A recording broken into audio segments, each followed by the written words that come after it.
Olá, bom dia. Meu nome é Manuel Leite e hoje nós vamos dar uma continuidade num tema extremamente importante. No outro vídeo nós falamos da ciência da felicidade, a psicologia positiva, e o quanto isso é importante, quanto isso em geral colabora imensamente para o estudo do bem-estar e da felicidade. A gente viu que, de modo geral, esse movimento da psicologia positiva ele surge porque, de modo geral, focamos muito negativos nas doenças e ele vai ampliar um pouco isso.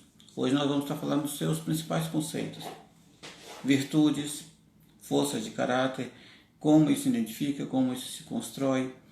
Falaremos também um pouco dos seus objetivos em geral e como é ampliado para que isso seja algo acessível a todos nós. Então, primeiramente, qual é o objetivo da psicologia positiva?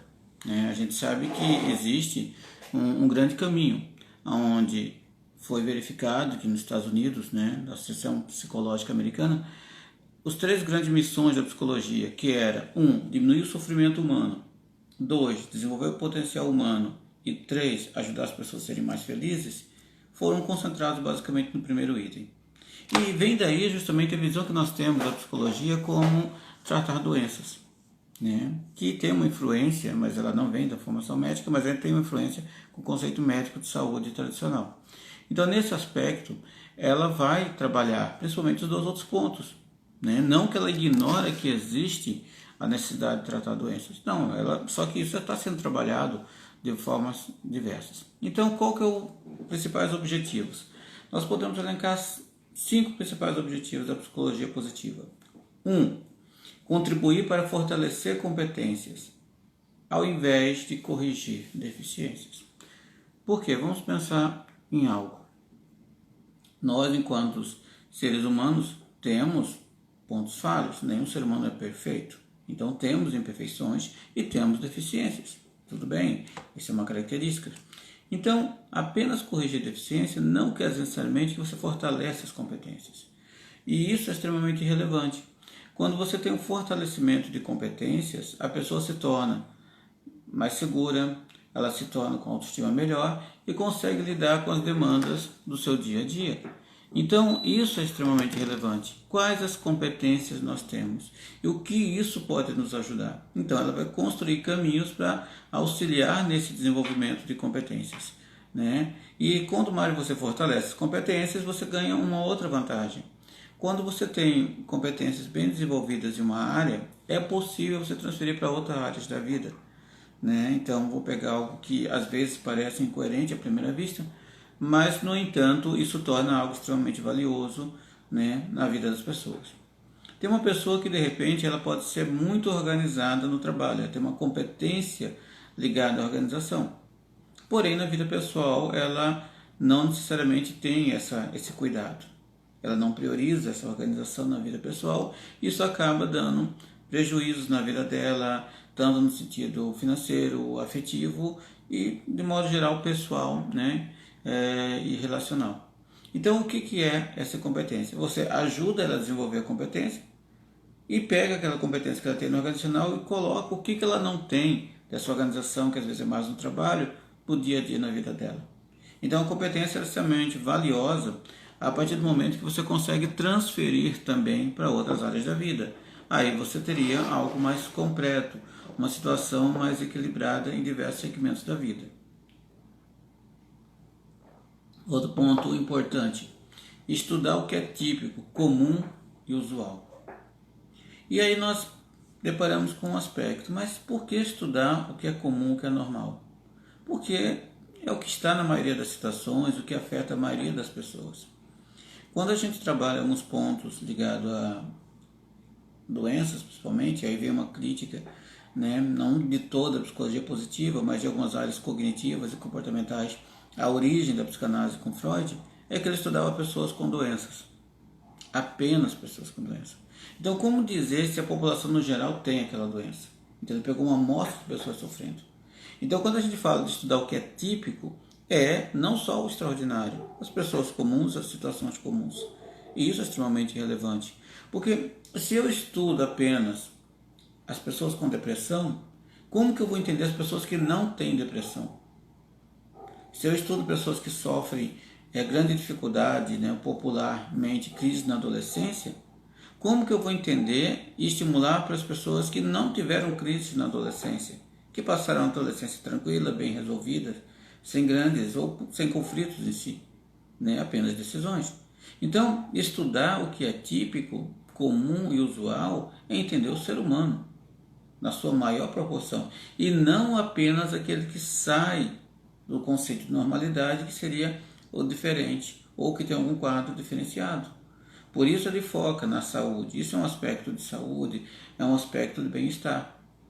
Se nós pensarmos sobre o que é o extraordinário, é aquilo que sai da maioria, o que sai da curva, como a gente diz, dentro do aspecto estatístico. Então isso é importante, porque precisamos auxiliar as pessoas comuns, não só extraordinárias. Então esse é um ponto fundamental. Outro objetivo, reconstruir qualidades positivas. Então o que vem a ser a qualidade positiva? É não ficar restrito só em reparar o que está errado ou ruim. Sim, é como se nós pensássemos de uma forma muito mais ampla. Olha, nós temos uma dificuldade, tudo bem. Vamos reparar por uma emergência? Vamos. Mas o que está construído, o que está alterado? Então, reconstruir é a qualidade positiva. Então, vamos pegar um exemplo comum, que todos nós percebemos isso. Quem tem contato com criança pequena sabe a persistência que ela tem. Principalmente nos primeiros anos, está engatinhando. Ela vai engatinhar, ela vai cair, ela vai começar a andar, ela vai cair, ela vai insistir. Só que ela não gasta muito tempo se lamentando. Ela persiste naquele foco. Ela tenta ter um objetivo que seja algo a nós ver muito simples e imediato, mas é um foco que para ela é muito grande, é um grande desafio. Pegar um brinquedo. Ela vai andar 2 metros para pegar um brinquedo. Dependendo da idade, isso é um grande esforço. Ela vai ter aí no mínimo, muitas tentativas que vão dar errado. 5, 10, 15 vezes vai dar errado até ela acertar. Essa é a persistência. Então essa é acreditar, essa confiança, né? Isso é importante. E às vezes a gente deixa isso de lado, né? A gente deixa de identificar. A tendência da criança, normalmente, é olhar no rosto, perceber emoções, identificar emoções.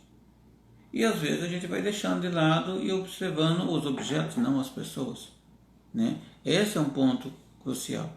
A criança, ela passa horas e horas com seu brinquedo, criando, imaginando, e depois a gente deixa essa imaginação, essa dedicação de lado.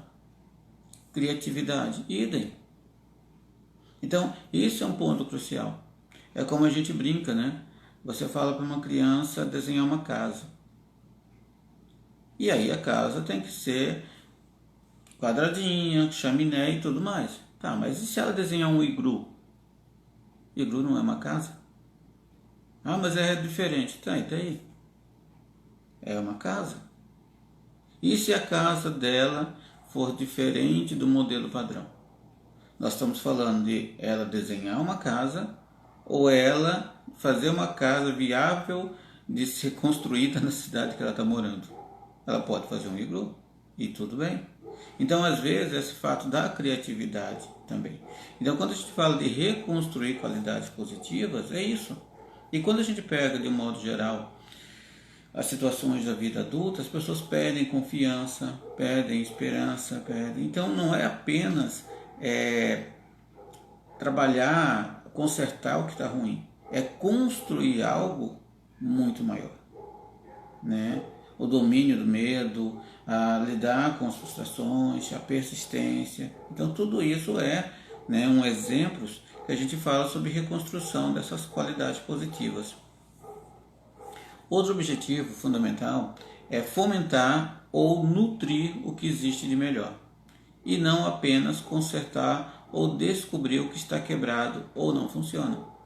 O modelo, né, a qual a psicologia positiva ela mostra é que, de modo geral, a psicologia, especialmente a clínica, ela ficava procurando o que estava errado. Tá, mas O que podemos aumentar no outro, que é bom, que é positivo, que é duradouro, que é persistente. Então, esse é um ponto que a gente tem que avaliar. A gente dá muito exemplo aqui em relação a crianças por ser didático, mas isso a qualquer momento da vida. Hoje, a psicologia positiva, né, tem fortalecido muito nas organizações. O que as pessoas têm de potencialidade, o que elas têm de desenvolvimento, né? O que realmente podemos nutrir no que é melhor daquela pessoa e não apenas focar no que não está funcionando. A gente gasta mais tempo corrigindo as pessoas do que aumentando, estimulando o que ela tem de capacidade, né, e potencial. O que isso tem a ver? Quando a gente corrige, significa que o erro já aconteceu. Isso é um fato. Quando a gente estimula o outro comportamento oposto, que são as qualidades, automaticamente nós estamos trabalhando de maneira preventiva para que esses erros não ocorram ou ocorram na menor intensidade possível. A psicologia não é uma filial da medicina, né? É muito mais, envolvendo também trabalho, educação, afeto, superação e crescimento.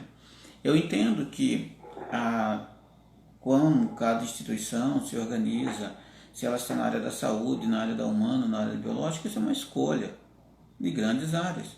Mas nenhuma ciência ela é restrita a uma área.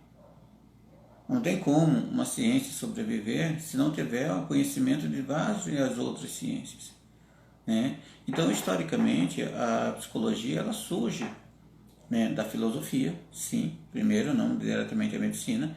Tanto é que quando a gente pega, né, pessoas que gostam da parte de classificação de livros e periódicos, vai ver que a classificação de psicologia é 150, psicologia geral, e a filosofia é 100.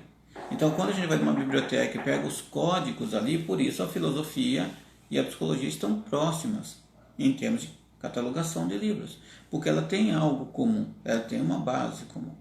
E essa filosofia que vai dar sustentação ao estudo do que é comportamento, inconsciente e psique, que são as definições que variam um pouco diante de cada teoria. E ela também tem como grande base duas outras ciências que no século XIX estavam bem desenvolvidas em termos de estruturação. A fisiologia, que era o estudo, sim, do corpo, da fisiologia, o funcionamento de um modo geral, né? Que isso vai dar base para conhecer esse ser, no primeiro momento biológico e depois social e relacional. E uma outra ciência que às vezes as pessoas ignoram, que foi uma base fundamental para a psicologia e hoje continua sendo, a física. Quando a gente pega muito dos termos da psicologia moderna, elas são baseadas no conceito de física básica. Resistência, resiliência e por aí vamos um monte dessas questões. Por que a física? Porque a física é uma ciência que estava mais madura em termos metodológicos, né, no século XIX.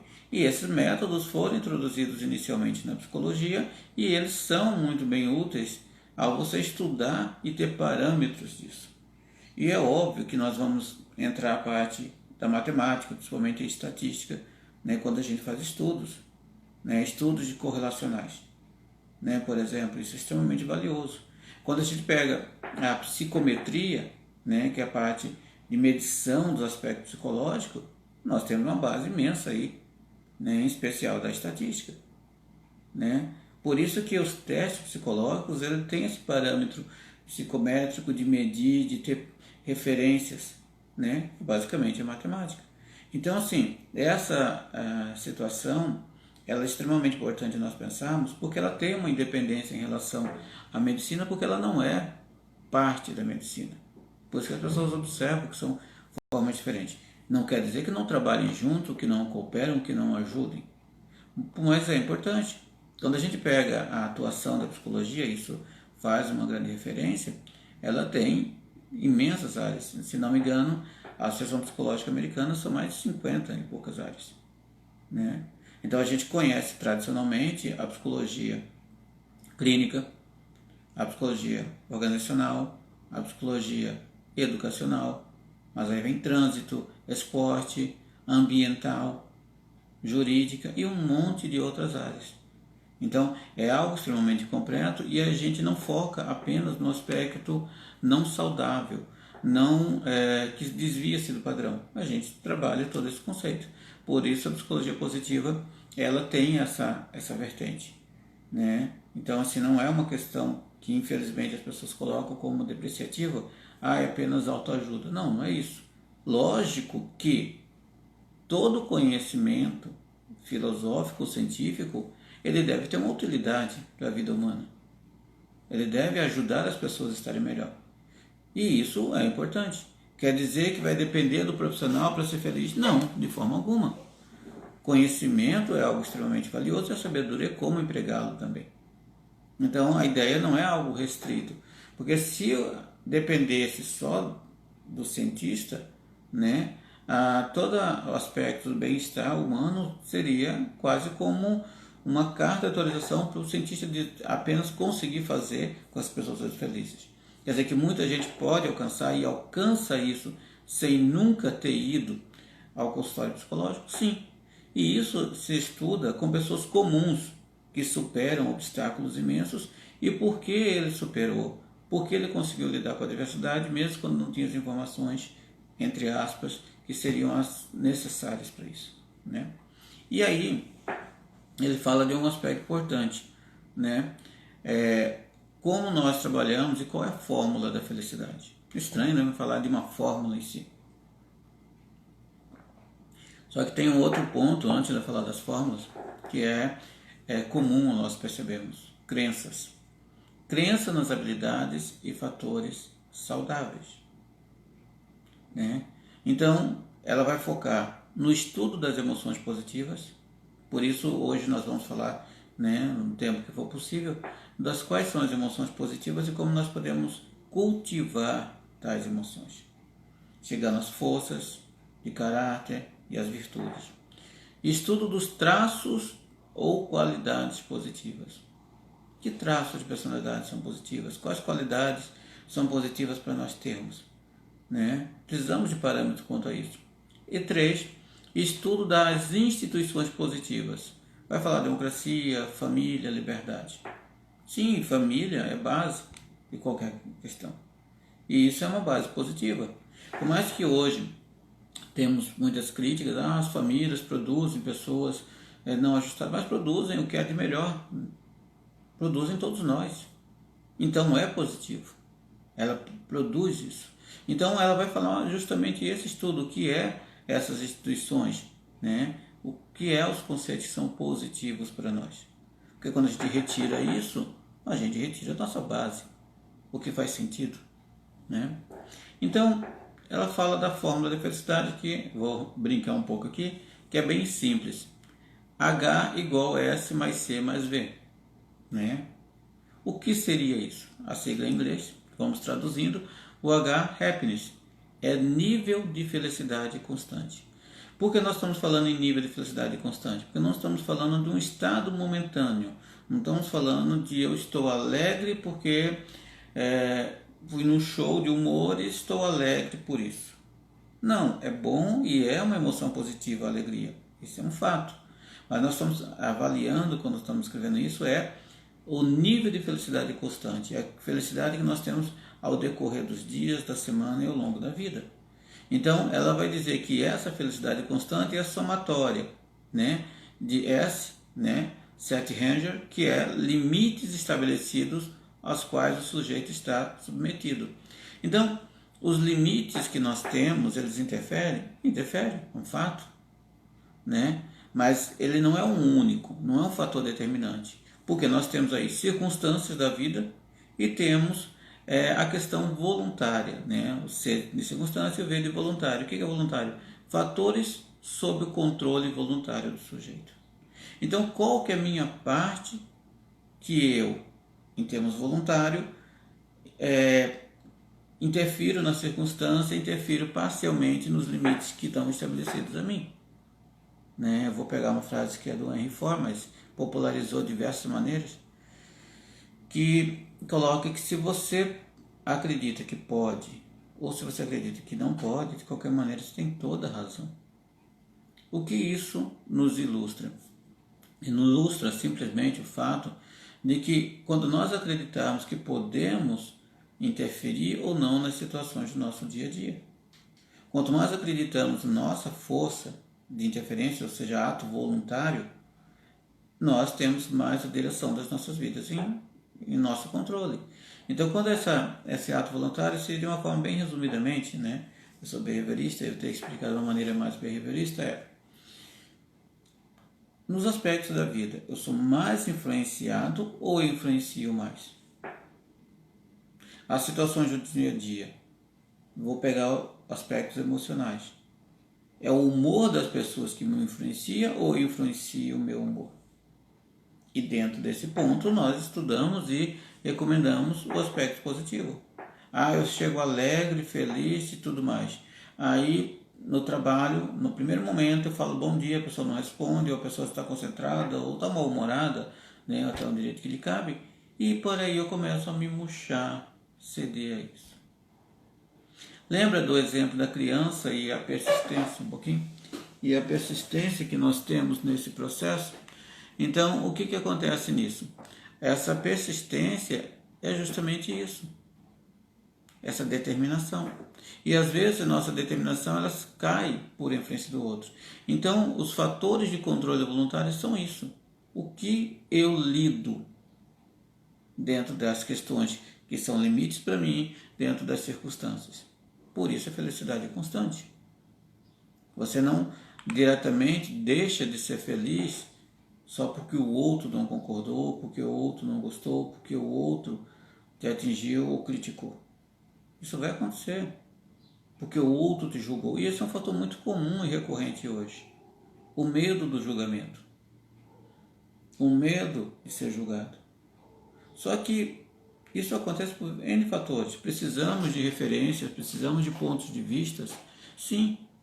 Mas a nossa observação, a nossa opinião, o nosso conceito pessoal também tem que ser colocado na balança, né? Então, por isso que perceber esses conceitos é uma forma de entender as bases da felicidade, né? Eu sei que nesse primeiro momento, ao a gente falar isso, está parecendo algo muito técnico, muito acadêmico. Porém, é necessário. É necessário porque, vou pegar uma reflexão de Skinner, que ele fala que os conceitos são fundamentais para nós podermos direcionar e vivermos bem. As palavras criam-se sentidos diferentes. Por isso, entender a origem, o sentido verdadeiro da sua origem, faz com que nós lidamos melhor com as situações. E por que as palavras e os termos são algo tão importantes para nós? Porque nós trabalhamos com o pensamento. E o nosso pensamento, a grande parte é verbal. Pensamento é verbal, né? Então, a origem, o sentido verdadeiro daquelas palavras, como que aquilo interfere no meu pensamento? Eu vou pegar um exemplo bem simples. Muitos anos atrás, eu atendi um jovem e eu tinha uma dificuldade de relacionamento muito grande com o pai. Né? Algumas questões, nada graves, mas umas questões de realmente ter dificuldade de contato, estar presente, moravam juntos.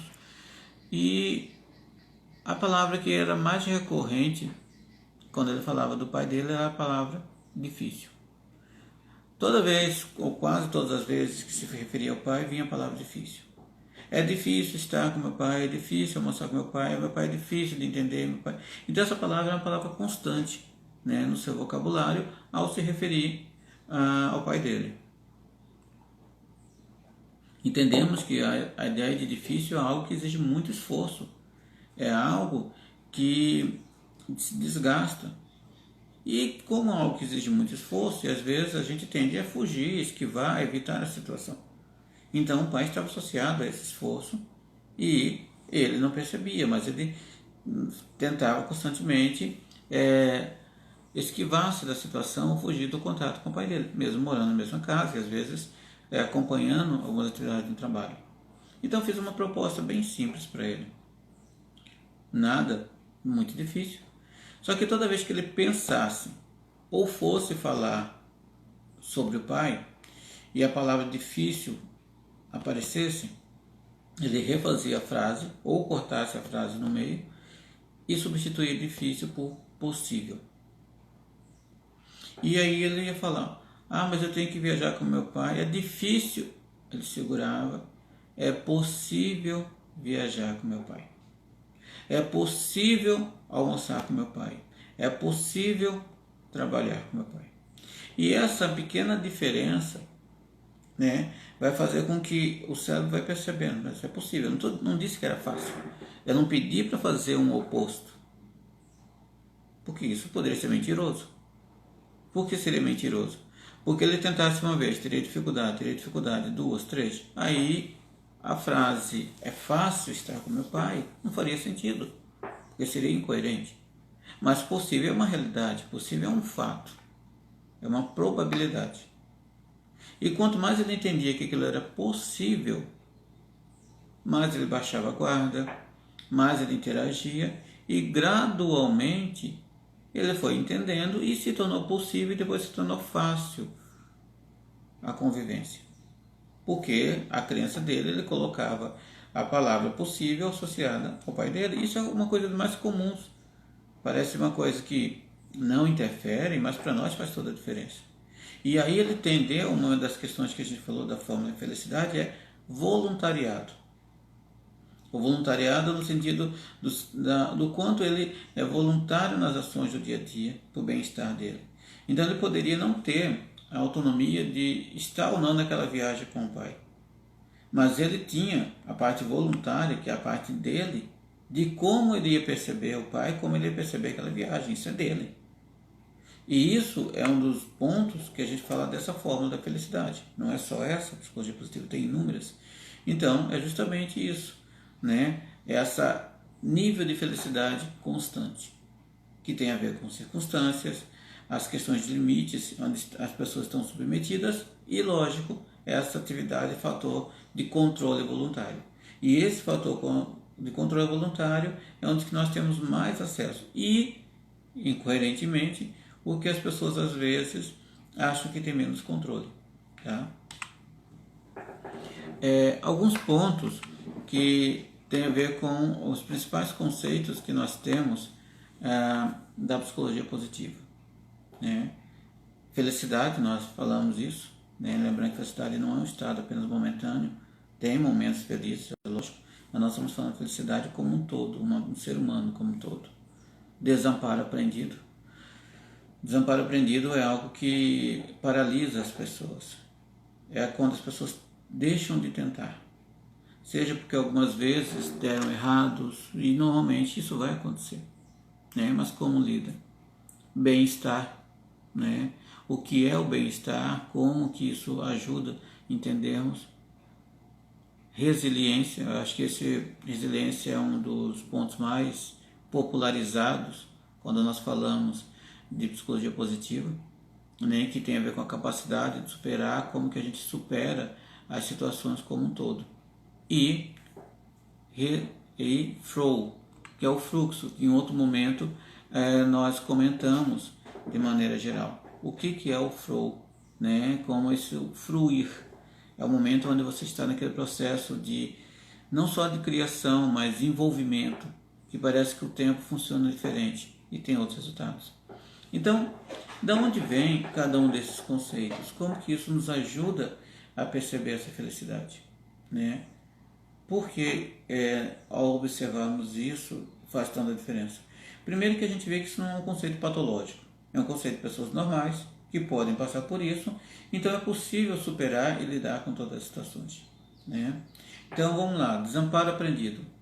O que é isso? O exemplo, o estudo começou muito com os estudos de animais, ocorre nos animais quando são repetidamente submetidos aos estímulos aversivos, dos quais eles não conseguem escapar. Então vamos pegar um exemplo comum que nós temos. Em alguns países ainda se usa essa prática, né? Mas historicamente era comum elefantes serem domesticados. E elefante é um animal muito forte, né? Com uma capacidade de energia, locomoção muito grande. Então o que eles faziam? Eles pegavam esse animal muito forte, enquanto pequeno, um bebê, né, praticamente um filhote, e esse elefante filhote tinha a perna dele amarrada, né, com a corrente numa árvore muito grande. Uma árvore a qual não seria possível ele arrancar essa corrente e nem essa árvore. E amarrava ele ali e colocava ele na corrente. E ele tentava, não conseguia sair. Ele tentava e não conseguia. Ao fazer isso inúmeras vezes, e esse elefante se torna adulto, a força dele aumentou, mas ele continua com a mesma característica. Pega-se a corrente no pé do elefante e amarra-se numa cadeira. Ele nunca mais sai dali. Porque aquela árvore forte que prendia ele foi internalizada. Ele entende que toda vez que ele estiver acorrentado, ele não consegue sair do lugar. Sem perceber que não existe árvore. Existe apenas a corrente, que está praticamente no nada. Está em uma cadeira, ou simplesmente é o próprio grilhão ali da corrente, sem a corrente toda. Ele não sai mais. E eu sei que é estranho a gente pensar nisso, mas isso é algo que faz as pessoas se limitarem. Né? E aí vamos transferir isso dos animais para os humanos. Quando as pessoas sentem que têm controle sobre a situação, elas também pensam e se comportar de uma maneira menos desamparado. Aí volta a importância que eu disse do comportamento voluntário, atividade voluntária, você ter ação. Porque, de modo geral, é isso. As pessoas, às vezes, acreditam que têm dificuldade. Isso em tudo, mas vamos dar exemplo escolar. As pessoas acreditam que a matemática ela não aprende, depois ela não tenta. É possível? Sim. E eu costumo usar uma brincadeira, né, com algumas pessoas que vêm com dificuldade de matemática, e eu falo assim, mas então você não gosta de dinheiro? Não, eu gosto de dinheiro. Mas dinheiro é número. Se você não gosta de número, você não gosta de dinheiro, né? Você gosta e precisa, né? A matemática, na verdade, é uma base para todos nós, né? Nós estamos usando um celular desse que nós temos aí, se não é uma base matemática, comunicações binárias e tudo mais, né? Então, existe isso. Mas é muito diferente da nossa vida. Não. É próximo a nós. Então, mas como muitas pessoas entendem que não aprende, né? Um exemplo comum dentro da área educacional. Mas eu não consigo ler, não consigo manter uma leitura, me dá sono, eu não consigo manter Tudo bem, um fato, ótimo. Como mudar isso? Qual é a sua parte voluntária para mudar esse processo? Mas eu não consigo ler 10 minutos. Beleza, ótimo. Você consegue ler 2 minutos sem perder muito foco? Ótimo. 2 minutos de uma maneira bem lenta, sem pressa, é uma página. Se você ler uma página por dia, 365 páginas no ano. Se você ler 10 páginas, 3.650 no ano, que está uma boa leitura, né? Então, o que acontece? As pessoas não percebem isso, né? E isso tem a ver muito com o desamparo aprendido. Relacionamento, idem. Decepcionou uma vez, frustrou outra vez, não deu certo uma vez, a pessoa começa a desistir, começa a recolher-se. Então, o desamparo aprendido é feito de muitas maneiras. Por isso, a nossa percepção do que é voluntário, da nossa capacidade, faz toda a diferença. Sem desamparo, né, a capacidade para buscar oportunidade para a solução dos problemas. Quando a gente começa a enfrentar o desamparo, o que vai acontecer automaticamente? Nós vamos tentar de outra maneira. Vamos criar alternativas para lidar com as situações do dia a dia. Então, o desamparo é algo que pode nos prejudicar, né? E aí, nós vamos entender um pouco mais isso, né? Exemplo, né, que a gente vai falando, a pessoa vai mal numa prova e começa a ter dificuldade, né? Uma pessoa que é tímida, teve algumas situações onde não foram bem sucedidas e ela começou a retrair, né? Então ela começa a acreditar que nada pode mudar o que ela sente, nada pode arrancar a timidez dela. E aí ela começa a evitar situações sociais. Quanto menos situações sociais, menos habilidade social ela vai ter. E ela começa a atribuir isso como timidez. Né? Então, são fatores. E o que isso pode vir a desencadear? Né? Sintomas de depressão, ansiedade, fobias, timidez podem ser exacerbadas pelo desamparo aprendido. Não estamos dizendo que todo desamparo aprendido causa essas doenças. Estamos dizendo que se nós entendermos o desamparo aprendido e lidarmos com isso, nós conseguimos intervir de maneira positiva em qualquer uma das situações. Em alguns casos, podemos praticamente diminuir as possibilidades que isso aconteça. Então, pessoas que têm pouco desamparo aprendido são menos ansiosas, lidam melhor com as situações do dia a dia, com as adversidades. Então, esse é um ponto crucial. Por isso que, anteriormente, a gente falou que estuda o que é comum, o que é normal, o que acontece. Então, isso estende a todo ser humano. Você pensa em entender o que é esse desamparo aprendido e você consegue lidar com isso. E se nós pararmos para refletir de uma maneira bem rápida, todos nós passamos por desamparo aprendido em alguma área ou outra da vida. E aí você começa a duvidar que é capaz. Eu não estou dizendo que seja fácil. Ah, não, você quer aprender a tocar, não sei, piano. Ah, mas eu quero aprender uma semana. Desculpa, é possível? Não sei, não entendo de música, mas uma semana é um período que eu considero muito resumido. Porque você vai precisar de prática, você vai precisar de experiência daquilo. Ah, mas eu quero aprender a nível de um iniciante coerente com uma semana. Ah, e tudo bem, nós temos um parâmetro. Eu quero aprender e entender as notas, quais são as teclas em uma semana. Ah, tudo bem. Eu quero conseguir fazer uma musiquinha de 4, 5 notas simples em uma semana. Possível. Então, é essa questão que nós temos que direcionar. Né? Então, a gente acaba não acreditando na nossa capacidade voluntária, nosso potencial em lidar com isso. Então, o desamparo aprendido é extremamente importante para todas as pessoas, como que ele nos interfere em cada segmento da nossa vida. Quando a gente pensa isso aqui, que está acontecendo, essa transmissão, né? Nós temos isso. Falar numa live, apresentar-se em público. Ah, mas isso é difícil. Como qualquer coisa, exige em prática. É bem provável que depois da 100ª transmissão seremos melhor do que a primeira. Isso quer dizer que vai demorar? Depende do seu objetivo, depende do seu envolvimento. Né? Eu ministrei aulas muitos anos em universidades e a gente via o quanto muitas pessoas se desesperavam por apresentar um trabalho. E o que mais assusta, né, muitos acadêmicos, é o trabalho de conclusão de curso. Por quê? Porque existe uma áurea de medo envolvida, e nada mais é quando você tenta, eu sei que muitos vão discordar disso, mas quando a gente lida, orientei, me lembro, uns 300 trabalhos de conclusão de curso, participei de não sei quantas centenas de bancas, e o que você observa? Nada mais é do que um momento formal que você tem um tempo determinado para falar em, 10, 15, 20 minutos aquilo que você estudou por um ano.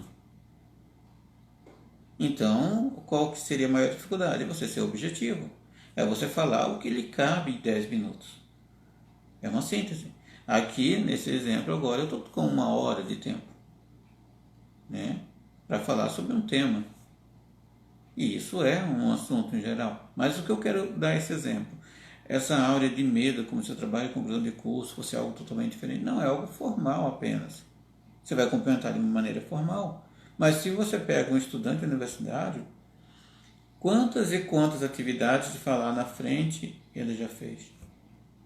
Ou mesmo entre os colegas, ele sentado na carteira, do lado do colega explicando aquele conteúdo. Quantas e quantas vezes ele fez? Mas aí vem outra coisa. O medo de ser avaliado e o medo de ser julgado. Isso é um resquício do desamparo aprendido. que, se você sai desse ponto, é algo extremamente comum, é o que ele se preparou a vida inteira. Mas é o peso que se atribui, como se fosse uma corrente prendendo ele. É 10 minutos. Aqueles que fizeram mestrado e doutorado sabem que o tempo é maior. É óbvio que foi um preparo para isso. O mestrado, em média, é 1 hora para apresentar, mais 1 hora para cada membro da banca te orientar, te questionar, mais 3, 4 horas de uma apresentação, só você? Sim, é isso mesmo. Mas as pessoas se preparam para isso. E essa é a questão que muitas pessoas têm dificuldade. Mesmo se preparando, ela não acredita que aquilo ali é possível. Então, isso é um exemplo do que nós temos de desamparo aprendido influenciando as nossas vidas, que vai indo para outros campos. Inclusive, algumas pessoas podem desistir, passar mal ou ter alguma fobia. Mas não, é apenas isso. É o que foi colocado de maneira de uma corrente. Não posso dizer A ou B que colocou. Mas quanto mais voluntário, quando nós nos percebemos nesse processo, mais nós quebramos essas correntes.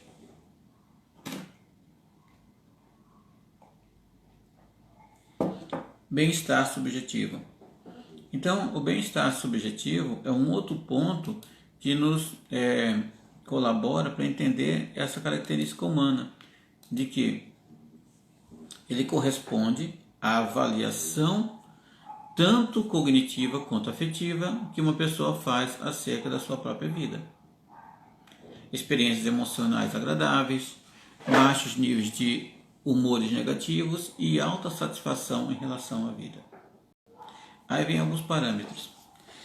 Quando a gente pensa nesse bem-estar subjetivo, podemos ter parâmetros de observar outras pessoas? Sim, mas é algo nosso, as nossas experiências, né? Como nós lidamos com cada uma das situações. E aí tem um ponto que vamos tomar como cuidado. Às vezes, quando a gente faz comparação com parâmetros equivocados. Né? Eu vou usar uma expressão antiga da psicologia, né? Que ilustra bem essa questão de bem-estar subjetivo. Quando nós falamos sobre comparação, há um conceito de felicidade de Facebook. E isso pode interferir. O que é esse exemplo da felicidade do Facebook? É quando eu comparo o que eu sinto com o que o outro demonstra. Porque eu não tenho acesso ao que ele está sentindo, eu tenho acesso à foto, à imagem. E está tudo bem, é o direito dele postar, como é meu direito postar o que eu quiser. Dentro dos parâmetros de respeito sociais, posso postar o que quiser, e como qualquer um. Só que como a pessoa não está sentindo, ela compara a emoção com o que um outro está fazendo. E aí ela tende a perceber que o dela é menor, que o dela é menos interessante, que o dia dela não é tão interessante, que a vida dela não é tão interessante. Então é uma comparação que tende a dar errado. Se você comparasse o que você demonstra com o que o outro demonstra, talvez você teria algo mais próximo. Mas comparar o que sente com o que o outro demonstra, estamos com pesos e medidas totalmente diferentes. Então, é aquela expressão, né? A grama do vizinho é mais verde que a minha. Ótimo, você nem sabe se a grama é sintética ou não. Né? Então, não é uma comparação. Né? Corresponde à avaliação que você tem.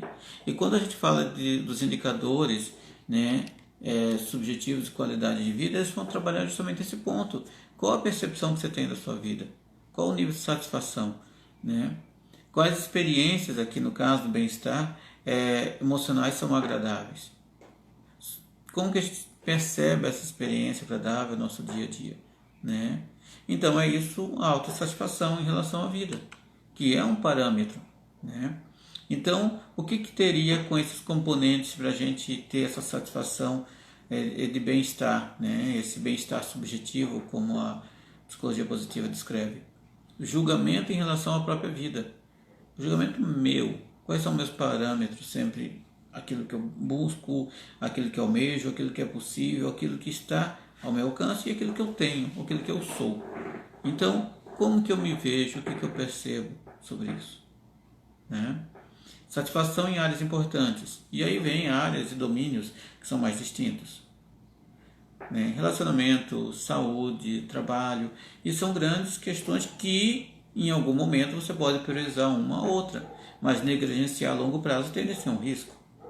Né? Você pode priorizar um dado momento a parte profissional, perfeito, e relacional. Até um ponto você pode deixar de lado, talvez. Saúde. Então, qual que você prioriza? E como você está, de modo geral, em cada uma dessas áreas, para que não tenhamos grandes déficits. Né? E, particularmente, como se percebe? Emoções positivas. Muitas experiências de emoções, né, são agradáveis, humores no geral. Você tende a ser uma pessoa agradável. E eu não estou falando aqui agradável com o outro, eu estou falando agradável consigo mesmo. Se sente bem, está tranquilo, realizado naquele momento, para aquelas circunstâncias. Então isso é uma parte do bem-estar. Baixos níveis de emoção negativa. Qual a quantidade de experiências negativas? E eu não estou falando só das questões externas, estou falando também dos humores. Se sente ansioso a maior parte do dia, se sente triste a maior parte do dia, né? Tem estados longos de depressão, é lógico que isso vai interferir no nosso bem-estar subjetivo. Né? Então é um outro ponto que carece muita atenção. E o flow, né? O que é esse flow? Né? O fluir, né? Fluir, né? É um estado de concentração total na atividade que está sendo realizada, capaz de fazer com que o indivíduo perca a noção da realidade. Não é que ele alucina, ele está tão focado que aquilo é extremamente bom. É esse sentido que quer dizer. As pessoas no processo de criação fazem isso. De envolvimento profundo, fazem isso. A concentração intensa e focada, voltada para aquilo que a pessoa está fazendo no momento presente. Né? Como esse momento presente faz com que a pessoa vivencie de maneira profunda. Fusão entre a consciência, esta fusão provoca uma espécie de bloqueio na consciência. O que é um bloqueio da consciência? Não é algo ruim, muito pelo contrário. É um bem-estar tão amplo que faz com que as pessoas estejam sentindo bem, sentindo engajadas, sentindo realizadas naquele momento. Onde aquela ação, aquela atividade ganha uma importância emergencial. Né? E isso vai fazer com que as pessoas se tornem pessoas mais produtivas. Produtiva não é só o trabalho, né? Mas tem a ver com estar bem, estar produzindo para a vida, para uma boa realização, né? E consegue responder melhor aos acontecimentos, né? Então o tempo faz criar sentido, que é uma das questões que muita gente tem dificuldade de lidar. E a resiliência que tantos falam, né? É um outro conceito fundamental para nós entendermos isso. Então a resiliência é a propriedade pela qual a energia armazenada em um corpo deformado é desenvolvida. E isso tem a ver com flexibilidade. Então o que seria essa resiliência?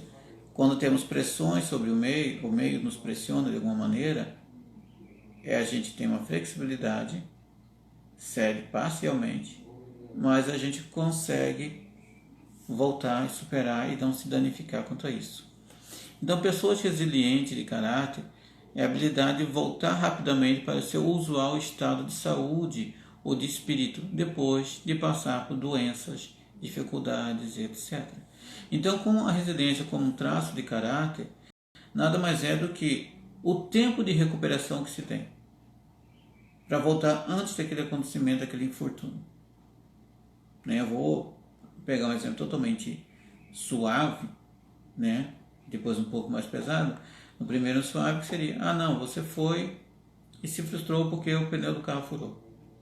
Quanto tempo você demora para avaliar a situação e não ficar reclamando, lamentando que você tem que consertar o pneu e pronto, final, para poder seguir sua viagem?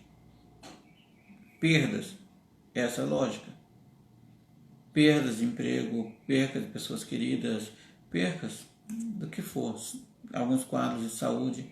Quanto tempo você leva para aceitar aquele fato, se é possível ou não, corrigir às vezes não é, mas lidar com ele da melhor maneira possível e seguir adiante. Então esse é um ponto da resiliência. Eu sei que hoje a gente gasta mais tempo no desamparo porque talvez seja, não que só menos conhecido, mas eu acho que para algumas situações ele trabalha de maneira muito preventiva para a gente entender esse bem-estar. Então, para chegarmos ao ponto, né, hoje talvez a gente não fale, né, pelo tempo todas as questões das virtudes, mas vamos passar a um ponto do que é essa base. Como a gente colocou no vídeo, bases para a felicidade. Então, de uma maneira resumida, né, em 3 pontos, o que seria essa felicidade? A felicidade, que é o objetivo da psicologia positiva, não se resume a alcançar estados subjetivos momentâneos. Então, a felicidade não estamos falando de pequenos momentos. Não menosprezamos a importância disso, mas ela é algo, né, mais duradouro. Felicidade também inclui a ideia de uma vida autêntica, né? Por isso, um livro fundamental, a gente pode em outro vídeo estar falando sobre ele, basicamente, Felicidade Autêntica, né? Que é um dos livros mais famosos de Seligman, né? Então, é uma vida autêntica. O que é ser autêntico? Não é parecer com ninguém. Não, é ter sua parte individual destacada, é ser o diferencial, sem tanta pressão em frente do outro. Isso é autenticidade, tem a ver com a criatividade, tem a ver com o bem-estar. E a autenticidade, ato de obter gratificação emocional positiva através de exercícios das próprias forças pessoais, que são caminhos naturais e permanentes para a gratificação. Não é esperar a gratificação do outro, é eu mesmo promover esse reconhecimento, essa recompensa. Então a felicidade é algo muito maior. Não é ser agradado ou ser recompensado, é construir mecanismo aonde o seu bem-estar, a sua gratificação consigam lidar. Então essa é a felicidade. Por isso a gente fala que fatores são felizes, que causa felicidade, mas que fatores é você promotor da sua felicidade, não apenas o outro. Né? O que você tem, o que você faz para estar feliz. Né? Lembrando aquele aspecto que a gente falou de a parte de atividade voluntária, ações voluntárias, você influencia no ambiente. Né? E aí nós temos, dentro desse aspecto, dentro da felicidade, fortalecimento dessas virtudes. Da mesma forma como temos diagnósticos e classificações de doença, a ciência da felicidade, a psicologia positiva, criou o seu manual de classificação, digamos assim, das virtudes e forças de caráter. E esse manual ele é composto de 6 grandes virtudes. E dessas virtudes nós temos forças de caráter, que cada uma te dá base. Eu vou citá-las aqui para a gente futuramente poder detalhar como que cada uma pode ser construída. Eu gostaria que deixassem comentários nos vídeos para que a gente possa estar ampliando, né, comentários, perguntas, e a gente ampliar esses esclarecimentos para todos. Né? A virtude de sabedoria e conhecimento. Né? Entendemos a importância dessa sabedoria e o que são as forças que compõem essa virtude. Criatividade, curiosidade, lucidez, gosto pela aprendizagem e perspectiva, no sentido de sabedoria. Perspectiva no sentido de prever, de ver as coisas a longo prazo. Então, como que alguém pode ser sábio se não tem gosto pelo aprender? É básico a gente observar isso. É uma base, por isso que a gente fala base para a felicidade. Né? A gostar de aprender. A gostar de aprender não é apenas ir na escola, não é fazer um curso. O aprender isso no dia a dia, em qualquer situação.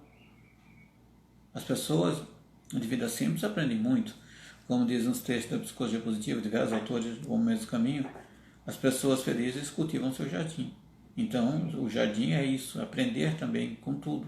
Não é possível. Nessa curiosidade. Curiosidade não é algo ruim, é querer entender. É querer entender como funcionam as coisas. Né? Então, sabedoria e conhecimento são virtudes que têm como base criatividade, curiosidade, lucidez, gosto de aprendizagem e perspectiva no sentido de sabedoria de previsão. A outra virtude, coragem. Né? Como a gente sempre fala, coragem não é a ausência do medo, é como você faz mesmo diante dele.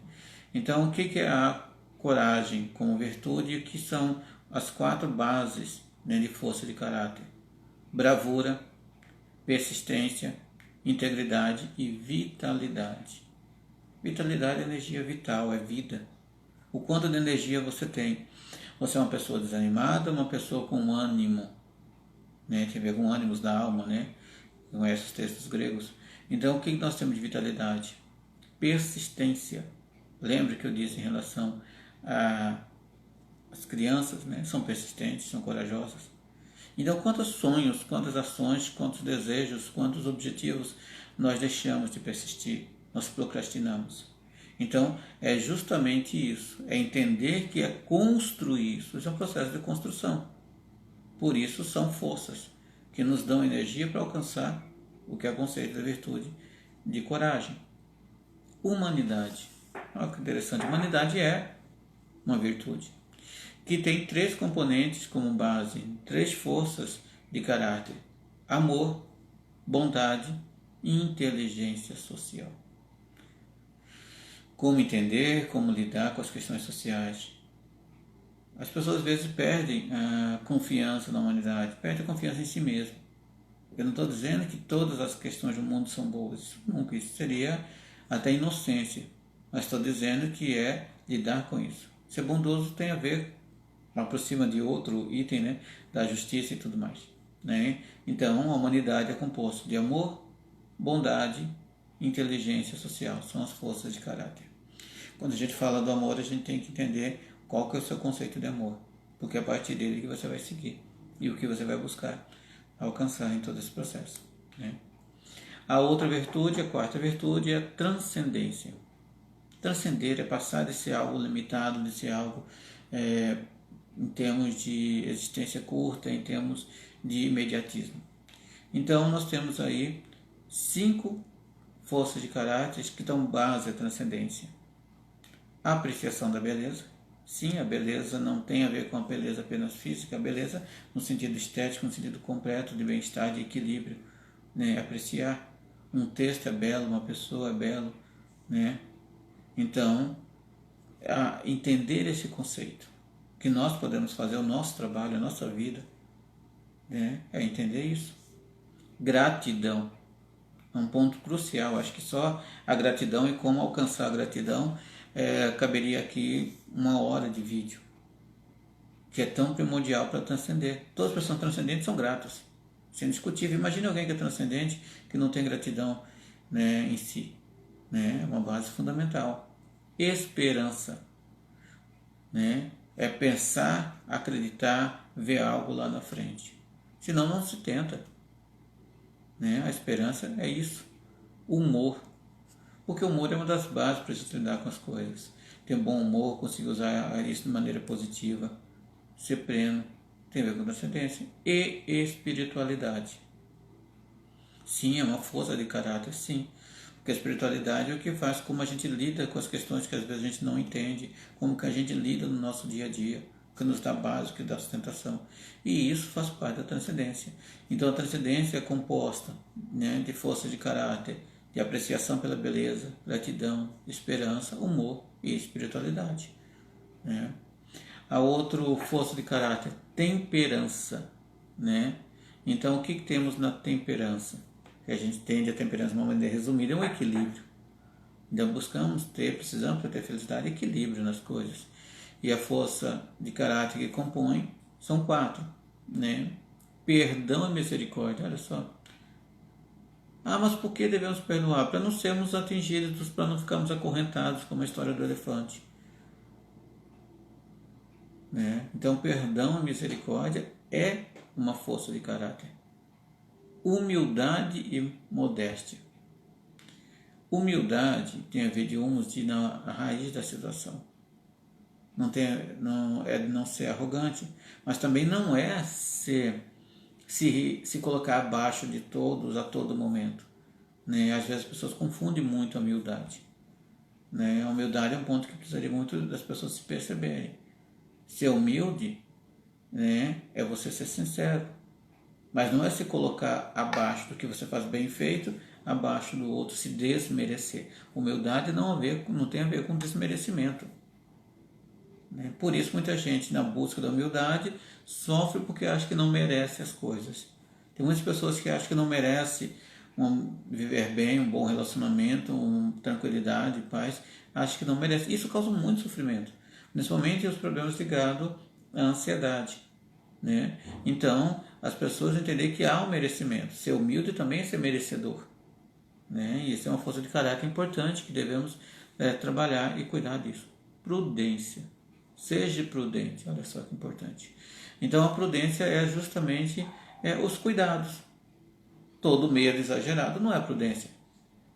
Por um princípio básico, né? Toda vez que o medo é muito grande, você cria alternativa para o seu medo se realizar. A prudência é algo de cuidado. Ser prudente. Isso entra em todas as áreas da nossa vida. Na área profissional, pessoal, na nossa saúde. Então a prudência é uma força de caráter que tem como ser desenvolvida, né? E autorregulação, que é controle. Eu me autorregulo, eu me percebo, como que eu sei que eu estou exagerando ou não estou exagerando. Porque senão a gente precisa do outro o tempo todo avisando os nossos excessos. Tudo bem, quando nascemos precisamos de um outro cuidando e mostrando os nossos excessos e nos corrigindo, orientando. Mas há um momento que nós devemos fazer essa autorregulação, porque apenas nós estaremos conosco a todo momento, né? Eu uso uma expressão comum que quando você tem alguém que te acorda no horário, você não se dá nem ao trabalho de colocar o despertador para tocar. Então não precisamos que o outro nos avise dos nossos excessos, que nós estamos destemperados, né? Como disse, ao contrário da temperança. Então o que nós usamos para regulação? Por isso em outros momentos a gente falou e vamos aprofundar sobre regulação emocional, né? A autorregulação é isso. A regulação emocional, o que ela é e como se você se regula nesse processo. Por isso alcançar a virtude da temperança, através das forças de caráter de perdão, misericórdia, humildade e modéstia, prudência, autorregulação, né, que é a forma de controle. E por último, a virtude da justiça. Ser justos, né? O que é essa justiça?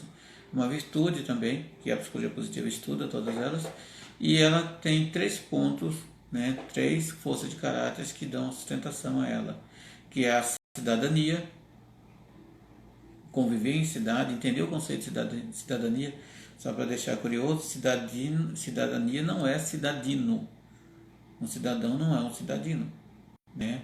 Lembrando o conceito grego de cidadão, tá? Imparcialidade, né? Ser imparcial, não é tendencioso, por isso a opinião ou gosto não é uma medida justa, né? Quando a gente fala de opinião, como falando de gosto, nós estamos saindo da imparcialidade, estamos indo para o parcial. Podemos dar nossa opinião? Podemos. Mas quando estamos analisando algo mais profundo e queremos ser justo, não é só o que gostamos, é algo mais neutro. E, por fim, a liderança. Ah, mas eu não gosto de ser líder. Mas todos somos líderes de uma situação ou outra. Você pode não ter um cargo de liderança no trabalho, mas você é líder na sua família, é líder na sua escola, é líder quando está assumindo uma ação. Então, é essa liderança. Não tem como ter a virtude da justiça sem entender esses 3 componentes, esses 3 forças de caráter: cidadania, imparcialidade e liderança. Então isso compõe. Então pensar em todos esses conceitos é um dos pontos que ajuda nós a entendermos o que é essa felicidade que é mais profunda e é algo realmente uma felicidade que a gente fala autêntica, né? Então é isso que a gente tem, né, a falar nesse momento. Eu acho que o tempo já está passado um pouco, né, das nossas bases para a felicidade. Então, entende, aprofunde as bases para a felicidade e sejam felizes. Obrigado a todos e até o nosso próximo vídeo.